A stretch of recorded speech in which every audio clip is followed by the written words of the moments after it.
अस्सलाम वालेकुम।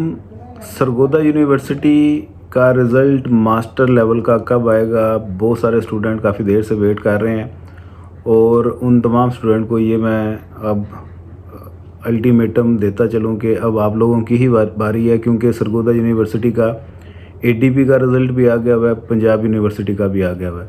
पंजाब यूनिवर्सिटी का एमए एमएससी का भी रिसेंटली रिज़ल्ट अनाउंस हो गया है, तो अब सरगोदा वालों की ही बारी है।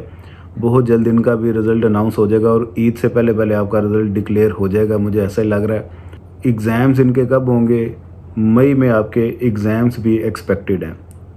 ठीक है जी, अल्लाह पाक आप सबको कामयाब करे इस बाबरकत महीने के। सबके जिन जिन लोगों ने पेपर दिए हुए हैं, मेहनत की हुई है, उन सभी को इम्तिहानात में कामयाब करे। और आप लोग भी दुआ कीजिएगा।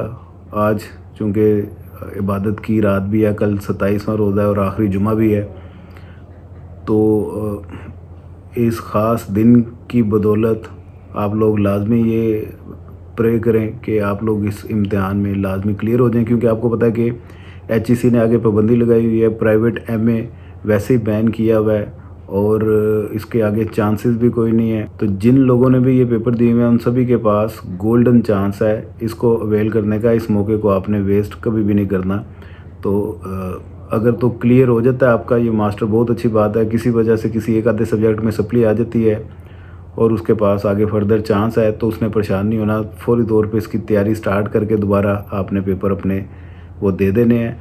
दोबारा पेपर कब होंगे वो भी मैंने आपको आइडिया दे दिया है, मई के एंड में या जून के स्टार्ट में एक्सपेक्टेड है। तो रिज़ल्ट भी आपका आने वाला है, थोड़ा सा हौसला रखें, इंशाल्लाह ताला 2-4 दिनों के अंदर अंदर आ जाएगा। ईद से पहले पहले मुझे लग रहा है आ जाएगा, नहीं तो ईद के फ़ौरी बाद। अगर तो आपकी ईद ख़राब नहीं वो करना चाहते तो ईद के बाद रिज़ल्ट डिक्लेयर कर देंगे, और अगर ख़राब करना चाहते हैं तो ईद से पहले डिक्लेयर कर देंगे। दुआ में याद रखिएगा। चैनल पर नए हैं तो सब्सक्राइब कर दीजिएगा। खुदा हाफिज़।